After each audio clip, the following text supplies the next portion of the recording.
Okay, today we're going to talk about piecewise defined functions. And these show up in a lot of places, and I'll give you this first example and I'll give you a couple more. Your favorite dog groomer charges according to your dog's weight. If your dog is 15 pounds and under, the groomer charges $35. If your dog is between 15 and 40 pounds, your dog charges $40. If your dog is over 40 pounds, she charges $40 plus an additional $2 for each pound over 40. Alright, so this is called a piecewise defined function because how much you charge, there's different pieces for that. If your dog is small and light, you pay $35. If you have a medium-sized dog, you pay $40. If you have a large dog, you pay $40 plus an extra per pound. So, how much will it cost if your dog weighs 10 pounds? So, 10 pounds... I'm going to be charged $35. On the other hand, if my dog weighs 20 pounds, that's between 15 and 40, I'm going to be charged $40. 30 pounds, that's still between 15 and 40, so that's still $40. 40 pounds, between 15 and 40, I still get charged $40. 50 pounds, I get charged the $40 plus $2 for every pound over 40. Well, if my dog weighs 50 pounds, he's 10 pounds over, so that's 10 pounds times $2. So that's an extra 20 bucks. Big dogs get expensive, I guess. And then finally, if my dog weighs 60 pounds, I pay the 40 plus 10 times 20 pounds over. Oh, I'm sorry, that's not right. It's 20 pounds times $2, 20 pounds over, $2 per pound. So that's an extra 40 bucks, that would be 80 bucks. Alright. It asks us to graph the function.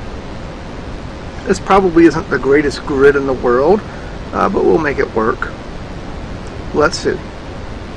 So, if our dog is under 15 pounds, we get charged $35. So I'm going to call, let's see, I'll make these tick marks. Well, this will be 10, 20, 30, 40, and then we would have, I'll extend this a little bit. 50, 60. Alright, so between 0 pounds and 15 pounds, we get charged $35. So I'll call this, let's see, 10, 20, 30. So 35 would be right up there. So, as long as we're under 15 pounds, we're going to pay a flat rate. So there's 15 pounds. If my dog weighed 15 pounds, I would pay $30. If my dog weighed 10 pounds, I would pay $30. If he weighed 12 pounds, I would pay $30, so on and so forth. We get a horizontal line right there at $35. Should be horizontal. Doesn't really look at what it is. Okay. Then, between 15 pounds and 40 pounds, she charges $40. So at 40 pounds, if my dog weighs 40 pounds, I'm going to pay $40. That's a little bit higher. And if my dog weighs 30 pounds, I'm going to pay 40. If he weighs 20 pounds, I'm going to pay 40. But we put a circle right here. I'll talk about the difference between that in just a second here. But we have another horizontal line. Now, we put a circle here because if our dog weighs exactly 15 pounds, we pay the $35. So I need a circle here to indicate that if our dog weighs 15 pounds, we don't pay the $40. Okay? See the difference in that? This one, in a sense, has an equal to on it. If our dog is exactly equal to 15 pounds, we pay this much. If our dog is exactly 15 pounds, we don't pay that much, so we get a circle there. Alright, and then what happens? If our dog weighs more than 40 pounds, well, if he weighs exactly 40, we still pay 40. But if he weighs more than 40, then we get charged $2 for every extra pound. In other words, that's telling us we have a line that starts at this point, and it has a slope of 2. So from here on in, we're not going to have a horizontal line anymore. We're going to have something that looks like that, a line with slope 2. Alright, so again, this is called a piecewise function because in essence this graph has 3 pieces. It's got that piece, the 2 horizontal pieces, and then that piece where the graph is no longer horizontal, it's rather an increasing line. Alright, so now it asks us to write a piecewise function, and this is probably the hardest part. Turns out this one actually isn't too bad. I'll call it f of x, I guess. To write a piecewise function, we put a big curly bracket like this. In this part, we're going to write the function rule, and over here we're going to have the word if, always the word if. And over here, we're going to have the domain. So what I mean by that, the rule for this first part is always 35 pounds. It doesn't matter if my dog weighs 8 pounds, 10 pounds, 12 pounds, it's always 35. So that's the rule. Now what's the domain? That happens as long as my dog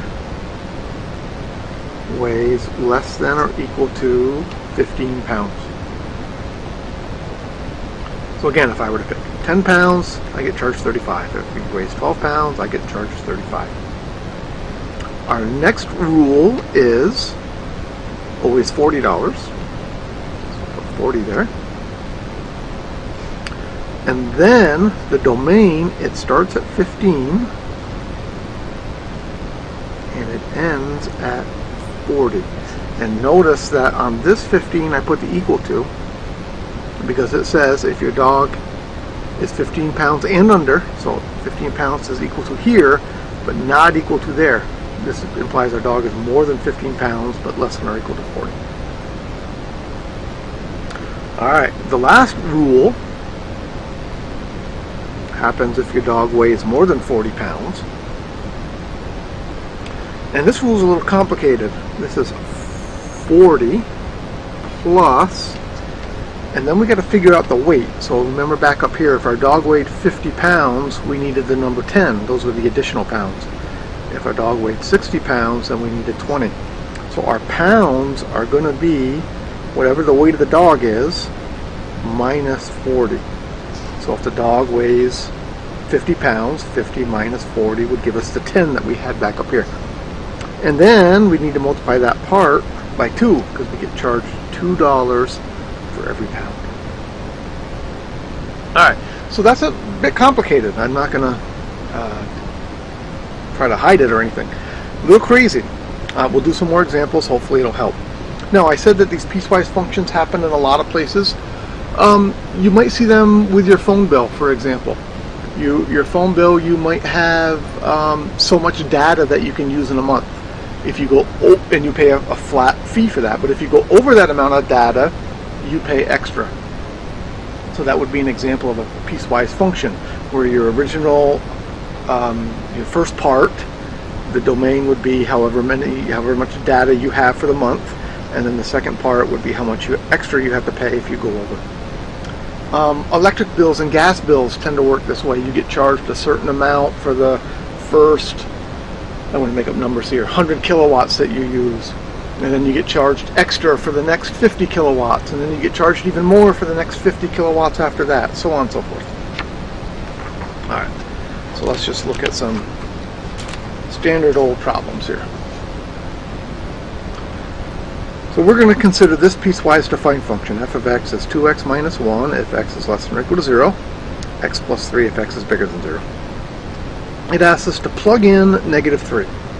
Well, first thing I have to do to plug in negative 3 is I have to decide which rule am I using. Negative 3. Negative 3 is a number which is smaller than 0. Since negative 3 is smaller than 0, I use this one. So that's going to be 2 times negative 3 minus 1. That's negative 6 minus 1, negative 7. F at 0. So now it's telling me plug in 0. So I look over here in my domains, x equals 0 is still this rule. so I use this one. So that's 2 times 0 minus 1, that's minus 1. F at 4, on the other hand, 4 is bigger than 0. Since 4 is bigger than 0, I use this rule. So that's going to be 4 plus 3, which is 7. Alright, now it asks me to graph this function. Sketch a graph. To graph, what I like to do is come off to the side and graph each piece individually. So first I'm going to graph y equals 2x minus 1. I know how to graph that. I know that it has a y-intercept of 0, negative 1. And then I know my slope is 2 there. I guess I could point here, 2 there. So that tells me go up 2 over 1. So if I start here, I go up 2 over 1. That puts me at the point 1, comma 1. And I can then connect the dots. And there's the line. Alright, and then I'm going to graph the other function. The other function was y equals x plus 3. Y equals x plus 3, that has a y-intercept of 0, comma 3. And the slope is 1, so I go up 1 over 1. That puts me at 1, comma 4. And that looks like so. Alright, now I'm ready to graph the true function that I really want. What has to happen here? I don't want this whole line. I really only want part of it. I really only want the part of the line that has x less than or equal to 0. So I start where x is equal to 0, that's right there, and I want less than or equal to 0, so that means I go left. So in my final answer, I want that. I want that part of the line, starting at 0, negative 1, and then my slope is still 2, so I gotta go, I can think of it as going down 2 and over 1. So that would be the point 1, negative 1, negative 3. Alright, so I really only want half of this line in my final answer, so I draw half of the line. Similarly, for this part, I don't want the whole line y equals x plus 3. I only want the part where x is greater than 0. I put a circle right there because we only have the greater than, we don't have the equal to, and then I want greater than 0, so I want to go to the right. So I transfer this part over to here. So it has 0, 3. And I just made a mistake. I should have put a circle there, not a dot. Circle, because we did not have the equal to. Circle there. And then 1, 4 was our next point. And then we play connect the dots. Alright, so that's what our graph would look like. Again, it's a piecewise function. So in essence, our graph has 2 different pieces. Hope that makes sense. Alright, problem 3. Very, very similar to problem 2 that I just did. This is one for you to do. So you're going to do that one, and you're going to bring it to me, whatever I said the due date was on this. Okay? Alright, problem 4. Another piecewise function, except notice this one's different from 2 and 3 in the sense that this one has 3 pieces. So this one's more similar to the first one that we did. Alright, so complete the following table. If x is negative 4, if x equals negative 4, this part says x equals negative 4, so it's just x, it's negative 4. When x is negative 3, I'm still in this zone, so that's still just the x value. When x is negative 2, I'm still in this value, that's negative 2. When x is negative 1, I'm still in here, negative 1. When x is 0, still in there, so that's 0. When x is 1, that's still in there, so that's 1. Finally, we get a change. When x equals 2, now we're down in this rule, and 2 plus 1 is 3. And when x is 3, 3 plus 1 is 4. Fill on the table? Well, that's pretty straightforward. We just need to make sure we're picking the right part of the rule. Now notice we never used this rule. That's because we didn't have any numbers that fit it. If we'd have had -5, -6, -7, for example, then we would have used that rule. Didn't happen for this problem. Alright, but now it asks us to sketch a graph of that problem. Alright, so I'm going to keep this piece of paper here so we can see the function.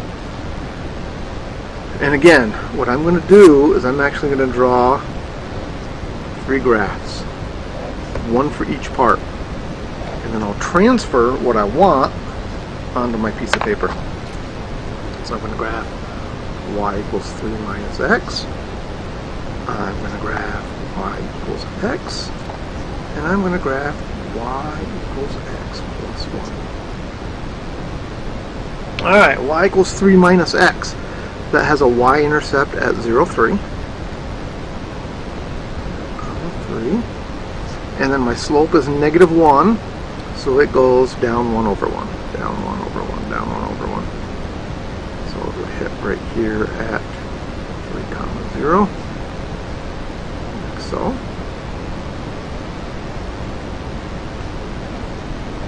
There's the first line. And I'll come back in just a minute and I'll pick off the part that I want. Alright, y equals x. Well, that goes through 0, 0, 1, 1, 2, 2, so on and so forth. That's the most basic generic line you can have, I suppose. 2, 2. And finally, y equals x plus 1. Intercept of 0, 1. 1 up, 1 over. 1, 2.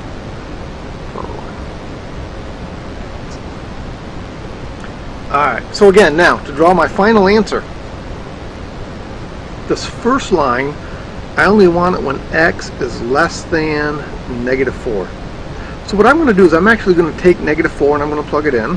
3 minus -4 is 7.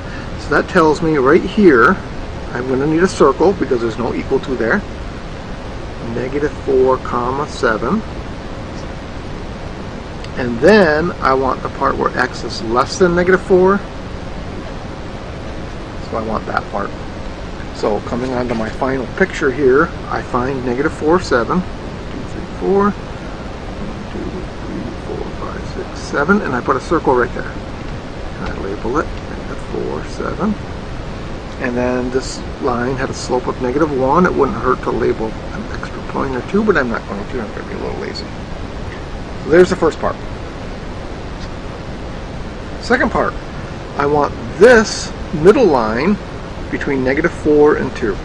So I'm going to have -4, -4, and 2, 2, except at 2, 2, I want a circle because there's no equal to there. Notice there wasn't equal to there, so I do a dot. No equal to there gets a circle. And I shade in between. So I transfer that to my final picture. -4, -4. Got the dot. And 2, 2 gets a circle. So. Alright, and then finally, I want this third line whenever x is greater than 2. So again, I would plug in 2. 2 plus 1 is 3. It gets a dot. That's 2, 3. And it would go that way because I want bigger than. Alright, so 2, 3 would be right there. It would have slope 1 also. So it would look like that. Alright, so again, there's what the graph would look like. Notice it has 3 different parts, which makes sense because it had 3 parts here. Now, a great question is, can I draw these on my calculator? And the answer is yes. Here's how you do it. Put this over so you can see the equations here. To draw it on your calculator, you type in 3 minus x, except you put it in parentheses. 3 minus x. And then for the word if, you use a divide by, and then you put another parenthesis, x, and then you get the less than is on this math button, Math button, you can't see that. Let's slow this up a little bit. Math button, test. So second, math, and less than is there, -4. And then you go to Y2, and you type in X. Now that one doesn't really need to be inside parentheses because it's just X all by itself. Put it in parentheses out of habit. Divide by. Now this one is a little bit harder. The newer calculators, this might work correctly.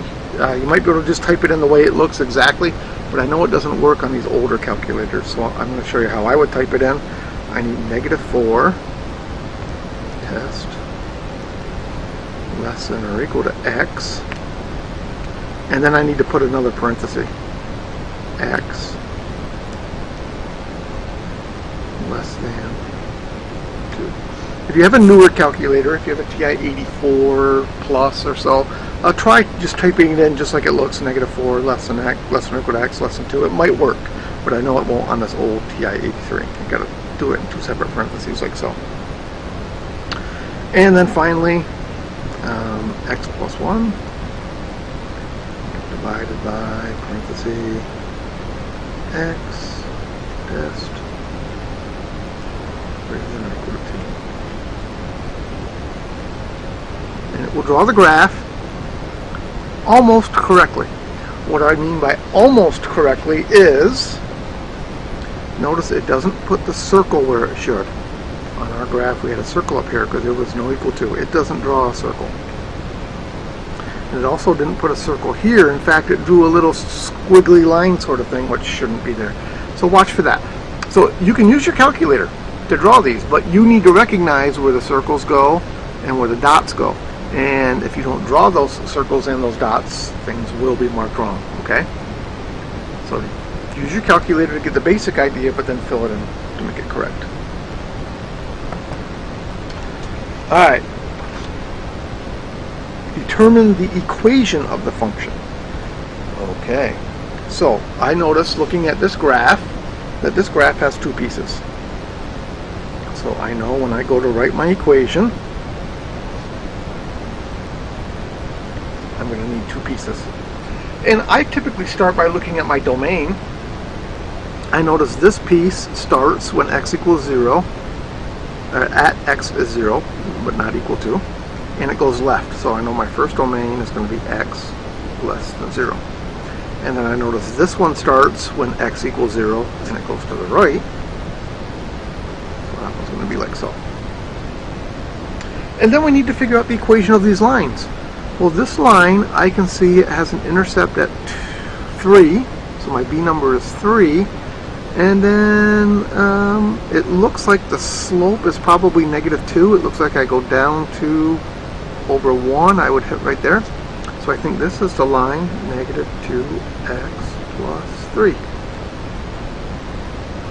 Oh, I'm sorry, that's positive 2x, because this line is going up. I gotta go from here and go up 2 over 1. That one has positive slope, not negative slope. The second line has negative slope. I notice my intercept is at 0, so I'm going to not just have a 0 there.